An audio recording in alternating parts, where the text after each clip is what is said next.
As the cruise industry is getting closer to a restart in the United States Centers for Disease Control and Prevention has released another update to its conditional sail order late yesterday.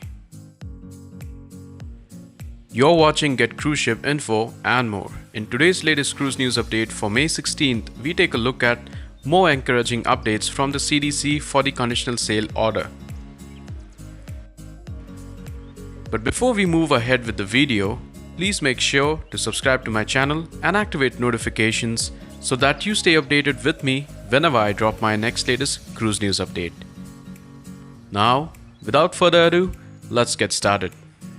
The update added new sections for the screening of embarking passengers for restricted voyages, testing of embarking and disembarking passengers for restricted voyages, test selection and specifications for passengers, screening and testing on restricted voyages, and onboard COVID-19 testing for symptomatic passengers and their close contacts.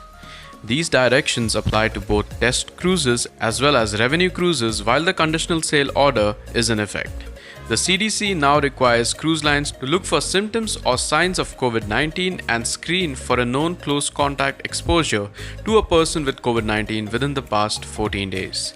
Passengers with signs or symptoms of COVID-19 could still go on the cruise if they are fully vaccinated, but denied boarding if not fully vaccinated and without documentation of recovery. Passengers who have a known close contact exposure in the past 14 days will also be denied boarding if not fully vaccinated and without documentation of recovery. Those who are fully vaccinated may board at the cruise line's discretion. The CDC outlined what type of tests are required for fully and unvaccinated passengers.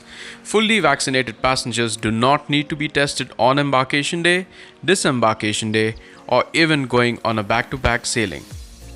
While embarkation testing is not required, international travelers arriving in the United States are recommended to be tested 3 to 5 days after arrival, including those who are fully vaccinated. Cruise operators may follow this recommendation at their discretion.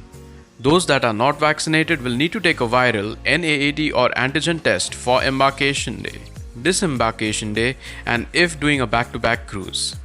The CDC also says self-tests are not accepted at this time. In short, the changes continue to open the door for cruise lines to operate with ease if passengers and crew who are fully vaccinated against COVID-19. The CDC also clarified screening and laboratory testing requirements for passengers. Michael Bailey, President and CEO of Royal Caribbean International, welcomed the latest updates from the CDC by sharing the following in a social media post on Saturday. Late last night, we received multiple updates to the CSO from the CDC.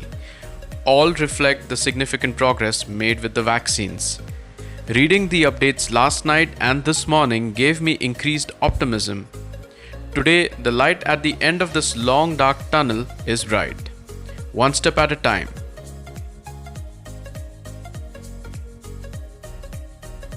And with that, we conclude our latest cruise news update from the CDC for 16th May. If you enjoyed watching this update, a subscribe to my channel and a thumbs up for my video will really be appreciated. Until next time, take care and stay safe.